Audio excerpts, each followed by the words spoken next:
An Nabi dari Nabi sallallahu alaihi wasallam. Qal beliau bersabda, Man shoma Ramadhana,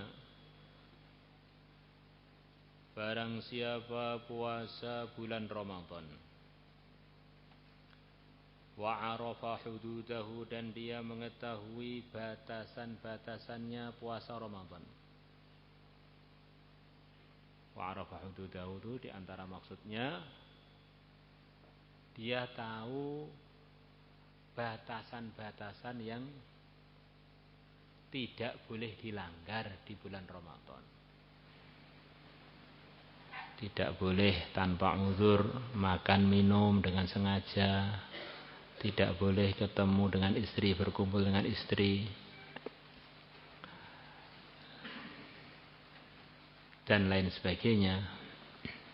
Dia puasa Ramadan dan tidak melakukan pelanggarannya Ramadan. Ini mirip seperti yang difahami oleh Al-Imam Nawawi rahimahullah. Semua kebaikan yang Allah janjikan anugerah-anugerahnya, atau yang dijanjikan oleh yang mulia Nabi besar Muhammad SAW, itu semuanya harus dikerjakan dengan ketakwaan. Harus dikerjakan sesuai dengan prosedurnya.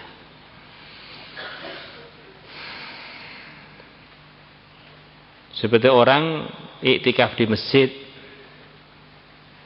itu pahalanya banyak, iktikaf luar biasa. Tapi iktikaf yang bagaimana? Yang sesuai dengan aturan. Sholat itu luar biasa. Posisinya dalam Islam selepas iman itu adalah sholat.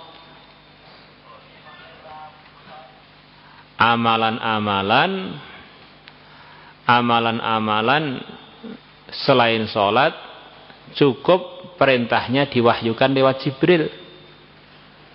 Tapi yang amalan sholat, Nabi kita dipanggil ke Sidratul Muntaha untuk menerima perintah sholat 5 waktu. Sholat yang begitu hebat ini, kalau dikerjakan dengan sesuai prosedur,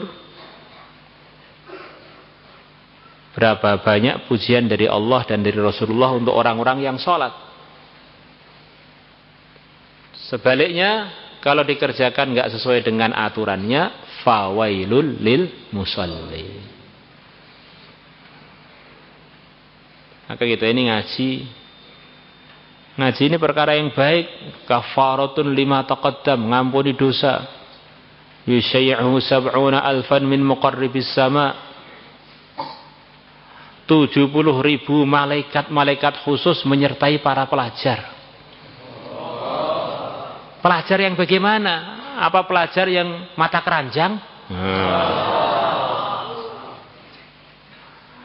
La ilaha illallah. Maka Ramadan, macam-macam anugerah yang Allah janjikan, yang Rasulullah janjikan, itu kalau dilakukan disertai dengan prosedurnya. Yang wajib dikerjakan, yang haram dikerjakan ditinggalkan. Itu semua amal begitu itu kurang lebihnya. Orang lain itu menduga-duga, kita ini orang baik, kita ini ngerjakan dengan benar, itu orang lain menduga-duga. Kalau kita sendiri tahu pasti, kita ini benar apa tidak itu tahu pasti. Saya ngerjakan karena Allah, apa ngerjakan ya kurang mantep, aku ngerjakan ragu-ragu, aku ngerjakan karena biar cepat diterima lamarannya oleh mertua, kelihatan ini. Kita tahu diri kita. Wa tahaffadha ma yanbaghi lahu ayyatahaffadh, dan dia usaha menjaga perkara yang selayaknya untuk dia jaga, untuk dia usahakan dijaga. Perkara yang seharusnya dijaga itu apa? Tentu saja yang pertama kali adalah iman. Kemudian amal. Amal itu yang tertinggi apa? Yang dalam rukun Islam itu. Itulah amal yang tertinggi.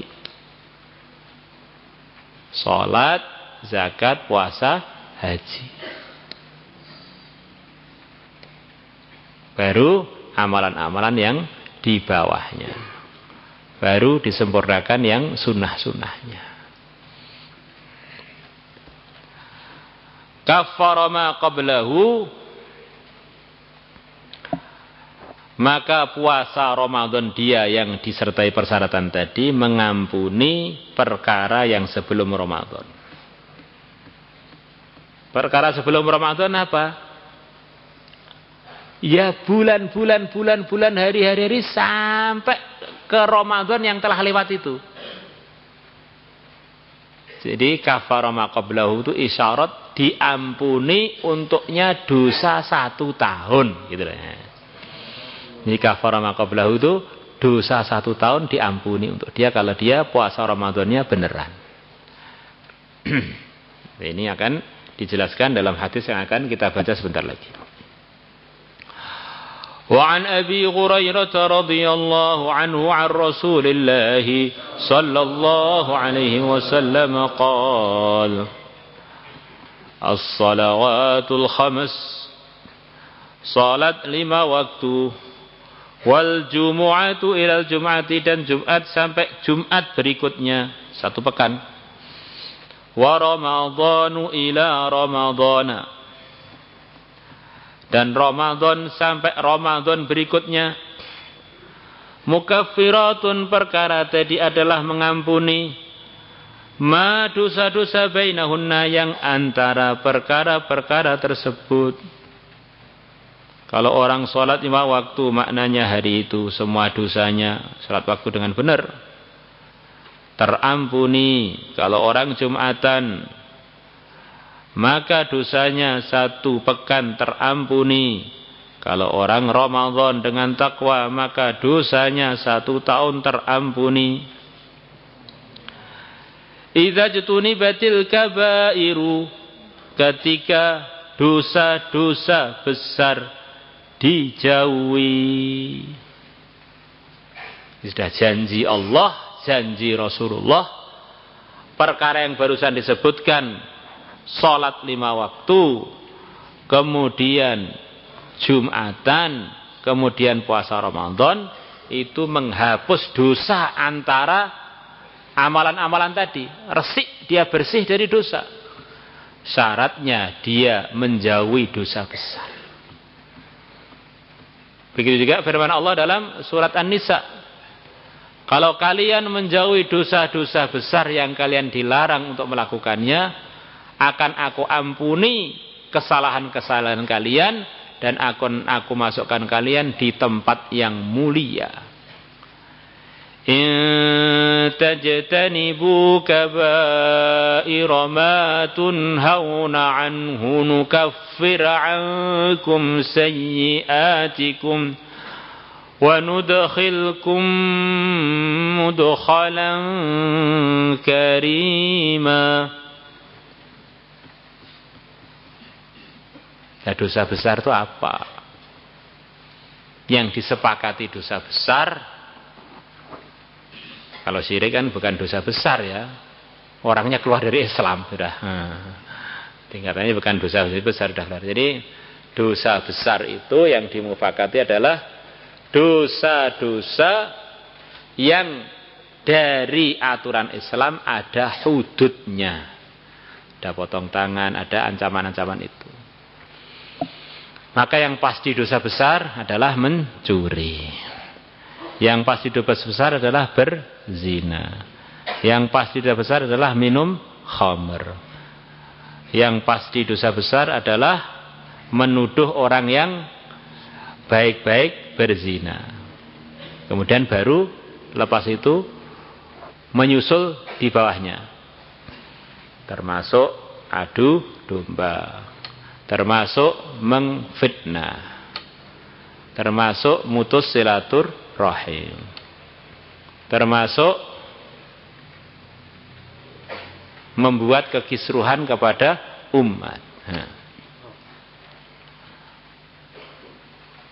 Kemudian ada riwayat bahwa termasuk dosa besar adalah menggunjing.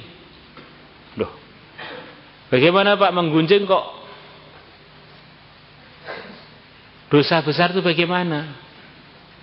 Maka ada beberapa jawaban.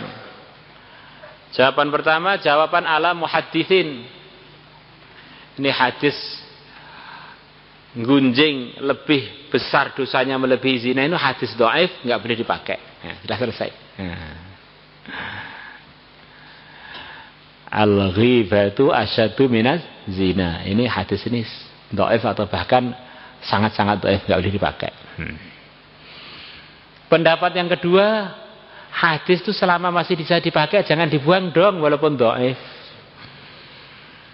Maka pakai jawaban yang kedua, ghibah itu memang dosa kecil. Tetapi biasanya orang ghibah itu ketagihan. Terus berterusan, kecil, lama-lama menjadi samudra. Akhirnya hadis ini tidak salah. Ya, hadis ini ngancam kamu, hati-hati loh. Ghibah itu bisa akibatnya lebih buruk melebihi zina. Kalau kamu berterusan ketagihan sampai numpuk-numpuk, perasaan kamu masih kecil, ternyata sudah buat lubang neraka yang begitu besar.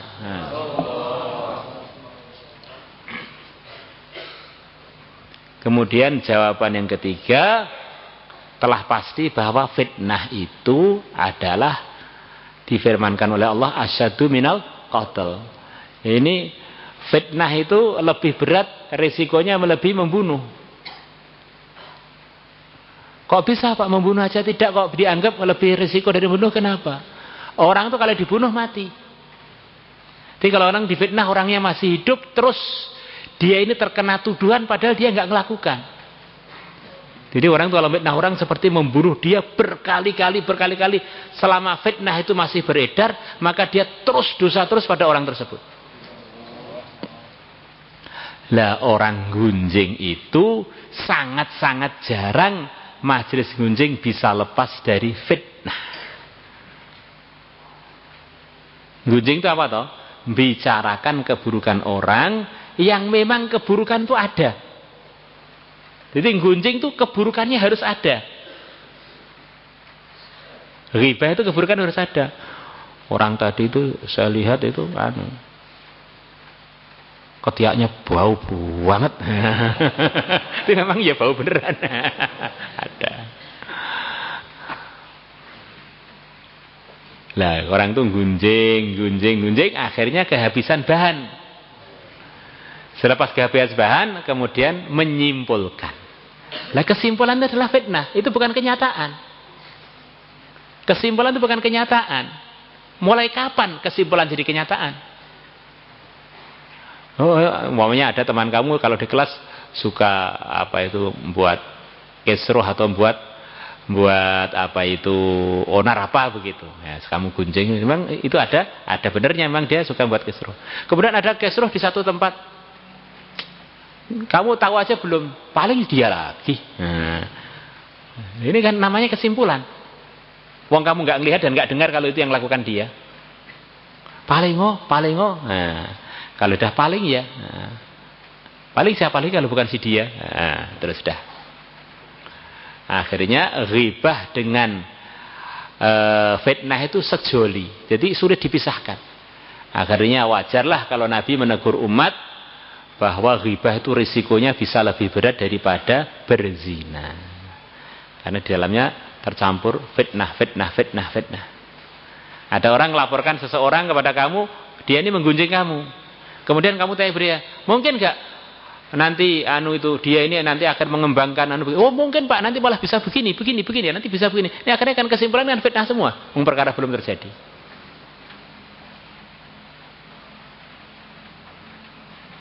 Orang itu hati-hati bolehlah. Apalagi kalau kita ditanya mengenai orang tersebut yang telah kita ceritakan itu pasti dia akan berbuat begitu, pasti. Lalu perkara belum terjadi kok kamu pastikan itu gimana? Nah, apakah itu tidak fitnah? Nah, itu diantara jenis dosa besar itu. Durhaka pada orang tua. Itu diantaranya dosa besar. Terus mata lagi syahadatuz zur, buat persaksian palsu. Wa an Amr bin Murrah al-Juhani radhiyallahu anhu qala jaa, telah datang rajulun, seorang laki-laki, min Qudha'ah, dari kabilah Qudha'ah, ila Rasulillah, kepada Rasulullah sallallahu alaihi wasallam. Faqala, maka laki-laki tadi mengatakan, inni syahidtu alla ilaha illallah, sesungguhnya aku telah bersaksi bahwasanya tidak ada yang hak disembah selain Allah. Wa annaka, dan aku bersaksi bahwasanya engkau Rasulullah adalah utusannya Allah. Wa shallaitu shalawatil khamsa, wa shallaitu, dan aku salat 5 waktu. Wa shallaitu, lan salat sapa ingsun as-shalawati ing pira-pira salat al-khamsa kang 5. Wa sumtu, dan aku berpuasa Ramadhana, puasa Ramadan. Wa kumtuhu, dan aku menghidupkan malamnya Ramadan. Ini banyak ulama mengartikan semua hadis yang cerita mengenai qiyamul lail, baik pun itu Ramadan atau di luar Ramadan, man qoma Ramadhana, itu artinya bukan hanya sekedar sholat saja. Iman qoma Ramadhana, barang siapa menghidupkan malam Ramadan dengan amal-amal kebaikan, tidak harus sholat sahaja. Bisa dengan zikir, dengan baca Quran, dengan iktikaf, dengan baca tasbih, baca tahmid. Maka di sini wakumtuhu memasukkan semua kebaikan. Yang jelas malamnya itu dia isi dengan amalan yang diridhai Allah. Wa ataitu zakat, dan aku telah membayarkan zakat. Jadi dia telah melakukan rukun Islam dengan sempurna. Nah di sini nggak ada haji, Pak. Mungkin untuk dia, kata para ulama, memang tidak wajib haji. Atau waktu itu fardu haji belum difardukan kepada umat. Maka dia telah melakukan rukun Islam dengan sempurna untuk diri dia. Iman yang benar, kemudian sholat, zakat, dan puasa. Ingat ya, selepas iman yang wajib kepada kita adalah menyempurnakan rukun Islam berikutnya. Itu yang wajib begitu itu. Kalau orang berbuat begitu itu dijamin apa oleh Nabi? Man mata ala hadza, barang siapa wafat atas ini, bersyahadat, sholat 5 waktu, puasa Ramadan, dan menghidupkan malam Ramadan dengan amal, bayar zakat, karena adanya orang tersebut minas siddiqin, termasuk golongannya orang yang mantap-mantap imannya. Wasyuhada, dan termasuk golongannya orang yang wafat syahid, wafat dalam perjuangan. Termasuk wafat yang nilai tertinggi adalah orang yang wafatnya dalam keadaan memperjuangkan agama. Yang diantara anugerahnya, orang syahid itu dijamin rohnya, hidupnya selepas kematiannya, yang jaminan itu tidak diberikan kepada semua orang yang wafat dalam keadaan membawa iman. Wala tahsabanna alladziina qutilu fi sabil amwat bal ahya'u walakin la tash'urun. La tahsabanna alladziina qutilu fi amwata bal ahya'un 'inda rabbihim yurzaqun. Umar, di surga sana ada satu istana yang di dalamnya ada 5.000 kamar, yang dalam setiap kamar ada 500 bidadari, 2,5 juta bidadari. Untuk siapa ya Rasulullah? Untuk semua nabi. Untuk siapa lagi ya Rasulullah? Untuk semua siddiqin. Untuk siapa lagi ya Rasulullah? Untuk para orang yang wafat syahid. Masya Allah. Ini di antara anugerahnya untuk syuhada itu. Di antara anugerahnya diberi istana yang isinya 2,5 juta bidadari. Lah nanti surganya apa enggak kepenuhan Pak? Loh. Surga itu loh paling kecil 10 kali lipat dunia. Di Jawa Timur loh penduduknya 50-an juta. Enggak penuh blas, longgar banget. Apalagi hanya 2,5 bidadari itu hanya sekelumit tok. Nanti bagaimana Pak ngerawatnya? Loh ya kan kita bagian make bukan bagian ngerawat.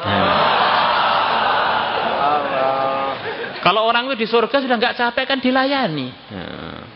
Kalau ngerawat itu waktu di dunia ini toh. Kalau di sana bagian kita ini dirawat. Nah, kalau perempuan Allah lebih tahu apa yang menyenangkan hamba-hambanya yang wanita. Allah warawahul Bazzar wa Ibnu Huzaimah wa Ibnu Hibban Maulaya salli wa sallim daiman abad ala habibika khairil khalqi kullihim huwal habibul ladzi turja syafa'atuhu likulli hawlin minal ahwali Ya Rabbi bil Mustafa balligh maqasidana ighfir lana ma madha ya wasi'al karami ya arhamar rahimin ya arhamar rahimin ya arhamar rahimin farij 'alal muslimin ya 'alim as-sirri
Salatullah